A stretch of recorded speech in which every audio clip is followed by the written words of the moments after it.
Hello बच्चों, कैसे हो आप। मैं आशा करती हूँ कि आप सभी अच्छे होंगे और अपनी पढ़ाई लगातार कर रहे होंगे। बच्चों, आज अब जल्दी से अपनी नोटबुक लेकर आइए।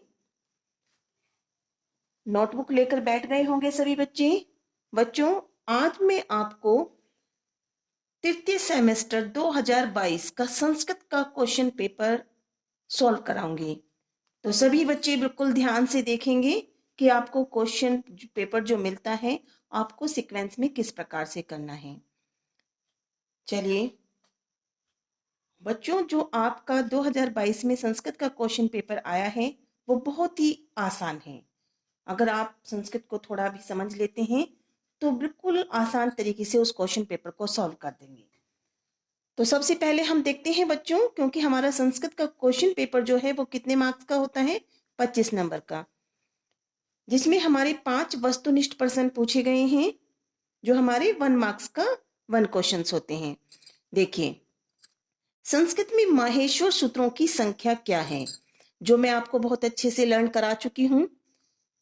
तो बता सकते हैं आप कि संस्कृत में माहेश्वर सूत्रों की संख्या कितनी है? 14। तो बच्चों, आपको लिखने का तरीका भी किस प्रकार से करना है मैं आपको दिखा रही हूं। देखिए, सबसे पहले आप वस्तुनिष्ठ प्रश्न लिखेंगे। बच्चों, हमेशा ये ध्यान रखिए कि आप जो भी क्वेश्चन पेपर सॉल्व कर रहे हो उसमें क्वेश्चन नंबरों को सीक्वेंस से ही प्रॉपर किया करो, ठीक है। अगर आप बाई चांस कोई एक आंसर आपको मालूम नहीं है तो उसका स्पेस छोड़ दीजिए और नेक्स्ट क्वेश्चन को सॉल्व करिए। देखिए, फर्स्ट है हमारा बच्चों कि संस्कृत में महेश्वर सूत्रों की संख्या कितनी होती है। आंसर नंबर 1 डालेंगे। ऑप्शन जरूर डालें बच्चों कि हमारा जो ऑप्शन है वो 4 है, जो सही राइट आंसर है 14। तो जो महेश्वर सूत्र हैं संस्कृत में उनकी संख्या कितनी होती है बच्चों? 14। चलिए सेकंड क्वेश्चन देखते हैं हम। टे का उच्चारण स्थान है, देख लीजिएगा बच्चों, ध्यान से दिखाई दे रहा होगा। बच्चों, मैं आपको पहले भी उच्चारण स्थान बहुत अच्छे से करा चुकी हूं, तो आप जल्दी से बताइए कि टे का उच्चारण स्थान क्या है। चलिए हम आगे बढ़ते हैं, सभी बिल्कुल ध्यान से देखते रहेंगे। तो हमारा उच्चारण स्थान क्या होता है भाई? हमने उन व्यंजनों का, उन वर्णों का उच्चारण कहाँ से किया है। अब वर्णों का उच्चारण कैसे आपने मैच किया होगा? कंठ, तालु, मृदा। तो जो कै वर्ग होता है वो कंठ से बोला जाता है, च वर्ग तालु से बोला जाता है, और जो टे वर्ग है वो कहाँ से बोला जाता है? मृदा। तो आपने ध्यान से लिखेंगे कि हमारा जो थर्ड ऑप्शन है वो हमने लिखा आंसर नंबर 2, थर्ड ऑप्शन मृदा। तो ये आपका बिल्कुल सही राइट आंसर हो जाएगा। अब देखिए बच्चों, तीसरा क्वेश्चन है हमारा, कौन सा शब्द नपुंसकलिंग है? इसमें 4 ऑप्शन दिए हुए हैं बच्चों, बालक, नदी, एतत्, विद्यालय। तो आपको नपुंसकलिंग शब्द बताना है बच्चों, नपुंसकलिंग शब्द हमारा कौन सा है, ठीक है। तो भाई आपने लिंग पढ़े हैं, संस्कृत में कितने लिंग होते हैं? 3 लिंग होते हैं, पुल्लिंग, स्त्रीलिंग और नपुंसकलिंग। तो यहाँ पे आपको वो शब्द छांटना है। चलिए बताइए जल्दी से कौन सा हो सकता है? कमेंट बॉक्स में तुरंत जवाब दिया करें बच्चे। थर्ड क्वेश्चन है, चलिए मैं बताती हूं, हमारा थर्ड आंसर है, तीसरा ऑप्शन है एतत्। एतत् जो हमारा शब्द है वो क्या है बच्चों? नपुंसकलिंग। चलिए अब हम 4 क्वेश्चन देखते हैं। रमेश है, रमेश है में कौन सी संधि है? संधि मैं बहुत अच्छे तरीके से आपको पढ़ा चुकी हूं और आपने बहुत अच्छे तरीके से उनको समझा होगा। तो बहुत आसान तरीके से आप बता सकते हैं कि रमेश में कौन सी संधि है।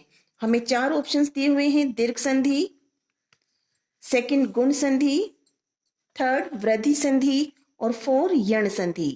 तो जल्दी से बताएं कि हमारी रमेश में कौन सी संधि है। चलिए अब अपना आंसर मैच कर लेंगे। 4 क्वेश्चंस है हमारा कि रमेश में कौन सी संधि है।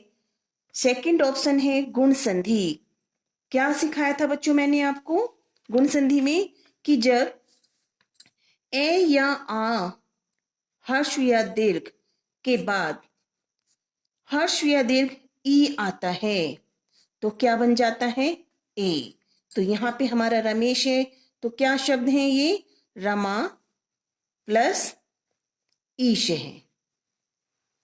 तो ये आपका बन गया रमेश है।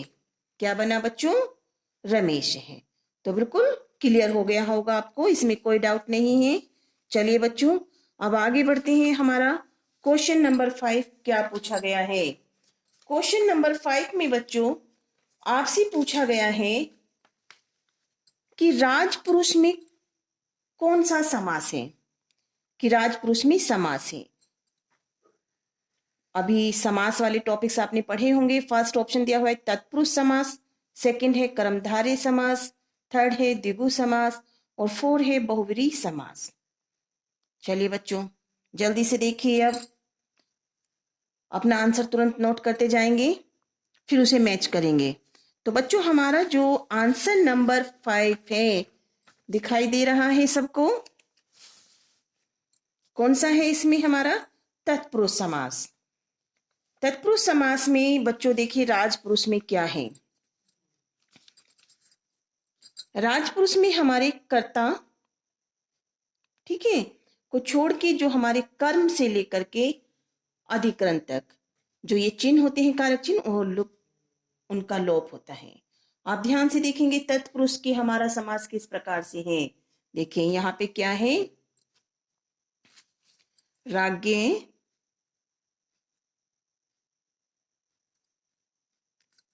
पुरुष है,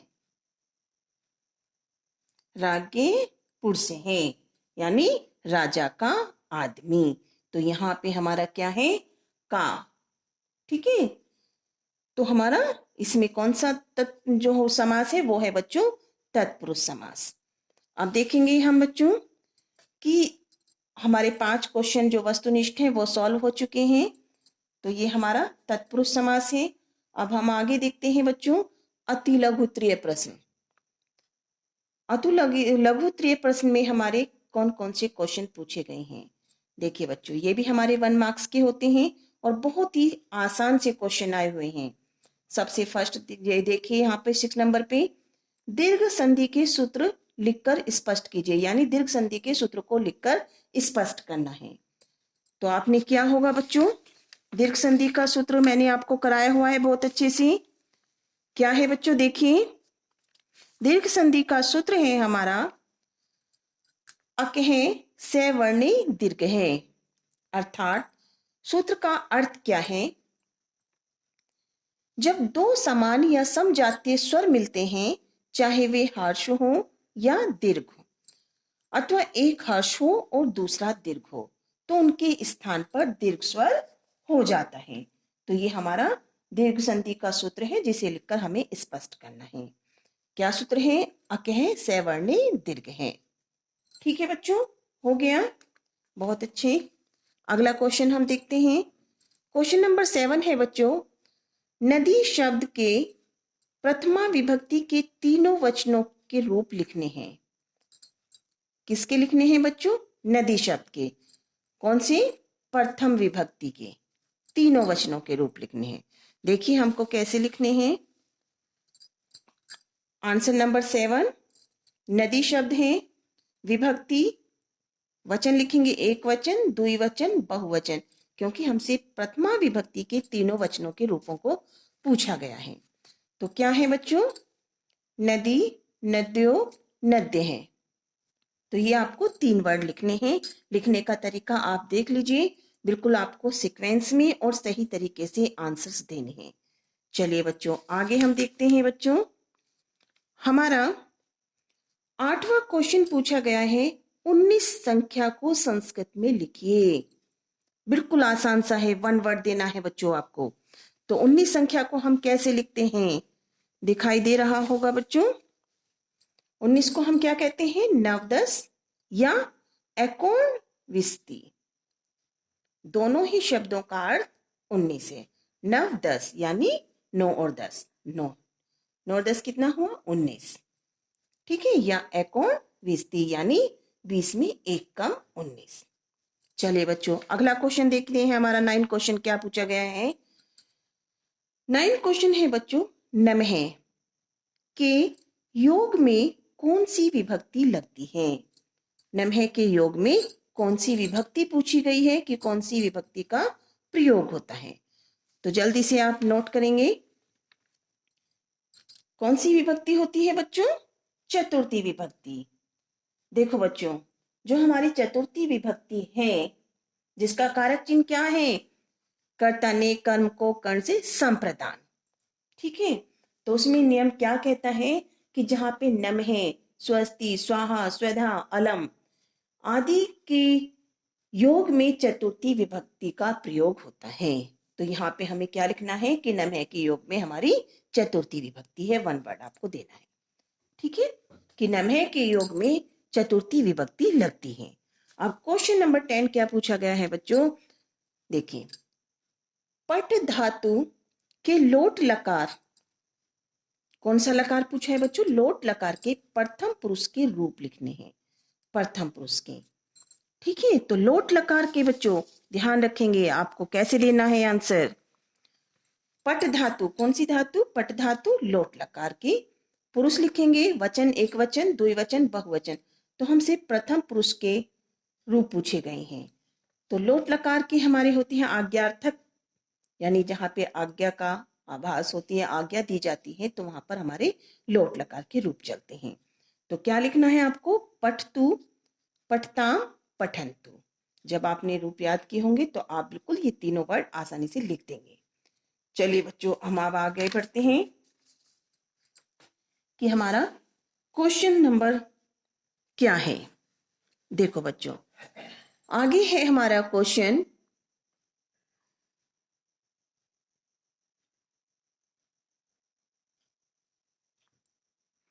देखिए बच्चों, हमारा क्वेश्चन 11 है, चौमासा में कौन सा समास है। तो चौमासा में कौन सा समास है बच्चों? आपने समास पढ़े होंगे। चौमासा, तो बिल्कुल क्लियर बता देंगे कौन सा समास है बच्चों? हमारा द्विगु समास। ठीक है, अब हमारे बच्चों आते हैं लघु उत्तरीय प्रश्न, जो हमारे 2 नंबर के होते हैं। कितने मार्क्स का होता है बच्चों एक क्वेश्चन? 2 मार्क्स का। अब यहाँ पे देखेंगे हमारा 12वां क्वेश्चन क्या कहता है। क्रय धातु का लिट लकार, लिट लकार यानी भविष्यत काल का रूप हमें लिखना है। ठीक है, क्रय धातु का लिट लकार का रूप लिखिए। तो आपको क्रय धातु के रूप आपने बहुत अच्छे से याद किए होंगे। आपको कौन से लिट लकार के लिखने थे? बहुत आसान है, जो लट लकार की तरह ही बनते हैं बच्चों हमारे। तो हमें क्या करना है? पुरुष वचन लिखने हैं, पुरुष लिखने हैं, एक वचन, फिर द्विवचन, बहुवचन, प्रथम पुरुष, मध्यम पुरुष, उत्तम पुरुष। रूप लिखने हैं। रूप क्या है? हम किस प्रकार चलते हैं बच्चों?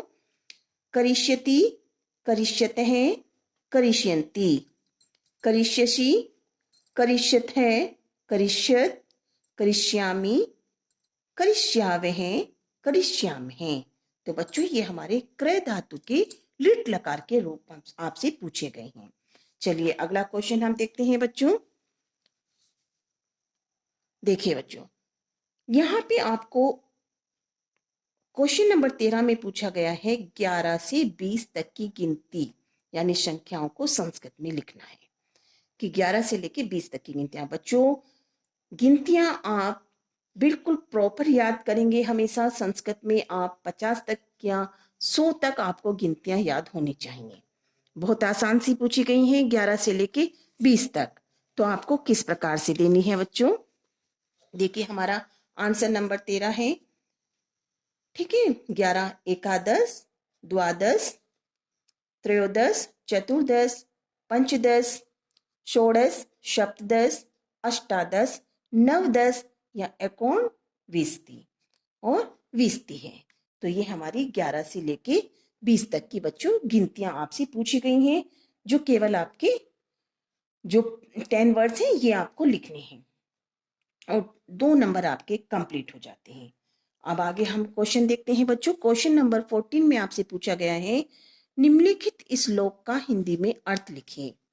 ये भी बहुत हमारा सुभाषितानी, जो हमारे शुभवचनानी जो श्लोक होते हैं, मधुर वचनानी होती हैं, तो उनमें से बहुत ही सिंपल आपसे श्लोक पूछा गया है, आप पढ़ेंगे, ध्यान से देखेंगे। प्रिय वाक्य प्रदानेन सर्वे तुष्यन्ति जन्तवः, तस्माद् तदेव वक्तव्यम वचने का दरिद्रता।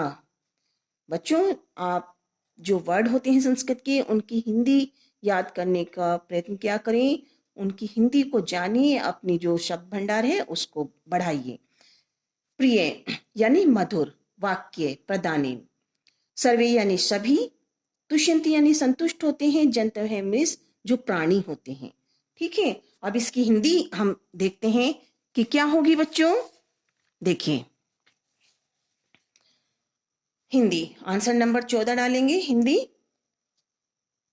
सभी प्राणी प्रिय यानी मीठा बोलने से प्रसन्न होते हैं, यानी खुश होते हैं, इसलिए अतः प्रिय यानी मधुर या मीठा ही बोलना चाहिए। मीठा बोलने में दरिद्रता कैसी, देखिए यहाँ पे लिखा हुआ है ना बच्चों, वचने का दरिद्रता, कामिस कैसी दरिद्रता यानी कैसी कंजूसी, अर्थात मीठा बोलने में कंजूसी नहीं करनी चाहिए। ठीक है, एक बार फिर से देखेंगे बच्चों। सभी प्राणी प्रिय बोलने से प्रसन्न होते हैं, अतः यानी इसीलिए प्रिय यानी मीठा ही बोलना चाहिए। मीठा बोलने में दरिद्रता कैसी, अर्थात मीठा बोलने में हमें कंजूसी नहीं करनी चाहिए। बहुत सिंपल सा आपसे हिंदी पूछी गई है श्लोक की।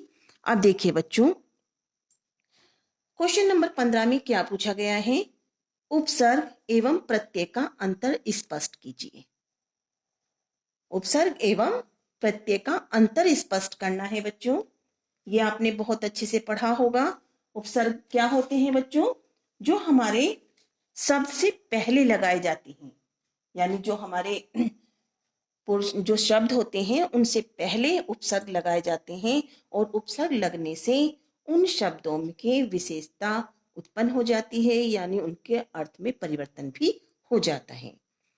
जबकि प्रत्यय क्या होते हैं बच्चों, शब्द के बाद में यानी शब्द के अंत में लगाए जाते हैं, और वो भी उस शब्द की विशेषता को बढ़ा देते हैं।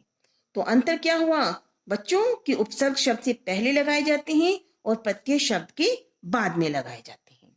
ठीक है, अब बच्चों क्वेश्चन नंबर 16 आपसे पूछा गया है कि शिक्षण अधिगम में श्रव्य एवं दृश्य उपकरणों को 100 उदाहरण समझाइए।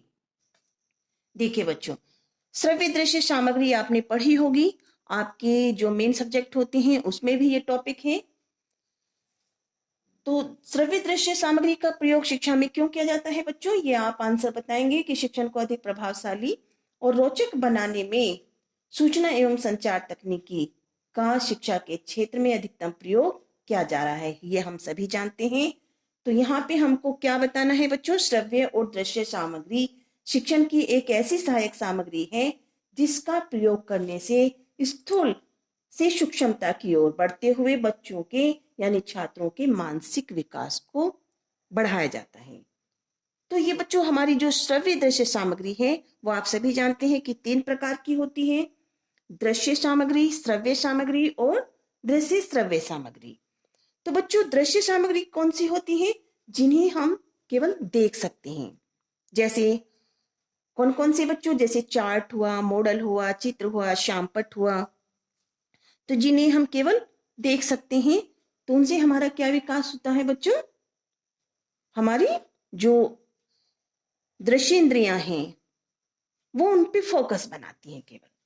अब श्रव्य सामग्री क्या होती है बच्चों, जिन्हें हम केवल सुन सकते हैं, उसमें कौन कौन सी आती हैं बच्चों, जैसे ऑडियो क्लिप है, रेडियो है, ग्रामोफोन है, लिग्बा फोन है, ये आती हैं। और दृश्य श्रव्य सामग्री के अंतर्गत हमारी वीडियो क्लिप है, दूरदर्शन है, कंप्यूटर है, इत्यादि सामग्री आती है। तो यहाँ पे आप श्रव्य दृश्य उपकरणों को लिख करके उनको विद एग्जाम्पल बताएंगे कि ऑडियो क्लिप क्या होती है बच्चों, बता देंगे आप कि ऑडियो क्लिप क्या है, कि भाई संस्कृत शिक्षण के लिए ऑडियो क्लिप बहुत ही महत्वपूर्ण साधन है, जिससे ज्ञान अर्जन करने में हमारी सर्वेंद्रियां अधिक सक्रिय रहती हैं, और इसका प्रयोग करने से छात्रों में श्रवण कौशल का विकास होता है। साथ ही शिक्षण में एकाग्रता और कल्पना शक्ति का भी विकास होता है। तो ये आप थोड़ा थोड़ा सा दोनों के बारे में बता देंगे। जैसे ही बच्चों हमारी वीडियो क्लिप क्या होती है, वीडियो क्लिप में बच्चों हम क्या करते हैं, वीडियो क्लिप के द्वारा यानी वीडियो जो क्लिप होती है बच्चों, उसमें दृश्य श्रव्य साधन के रूप में उसे प्रयुक्त किया जाता है, जिससे विषय सामग्री को अधिक आकर्षक, रुचिकर और सरल और सुबोध बना सके। इसमें बच्चों हम छोटी छोटी फिल्मों के माध्यम से छात्रों के समक्ष प्रत्येक गतिविधि को प्रकट करते हैं। तो यही चीजें आपको श्रव्य दृश्य सामग्री के उपकरणों में बतानी है। अब बच्चों यहाँ पे क्वेश्चन नंबर 17, चलिए बच्चों अभी मैं थोड़ा आपको बताती हूँ, 1 मिनट। देखिए बच्चों, हमारी जो क्वेश्चन नंबर 17 है, यण संधि के सूत्रों के माध्यम से 100 उदाहरण व्याख्या देनी है। तो बच्चों आपको मैं जल्दी से नोट करा देती हूँ यण संधि जो हमारी क्या होती है बच्चों। देखिए यण संधि का बच्चों हमारा सूत्र है इको यणाज, यानी सूत्र का अर्थ क्या कहते हैं।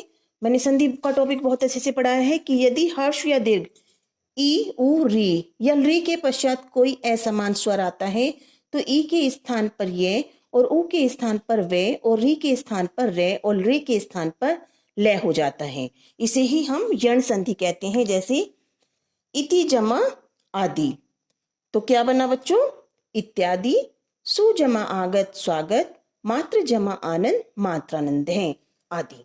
बस इसको यहीं पे इतना ही कर देंगे आप। देखिए लास्ट क्वेश्चन है बच्चों, संस्कृत में कारक कितने होते हैं, नाम सहित लिखना है। ठीक, तो संस्कृत में कारक कितने होते हैं बच्चों, हमारे संस्कृत में बच्चों हमारे 6 कारक होते हैं। आपने पढ़ा होगा कर्ता, कर्म, कर्ण, संप्रदान, अपादान, अधिकरण।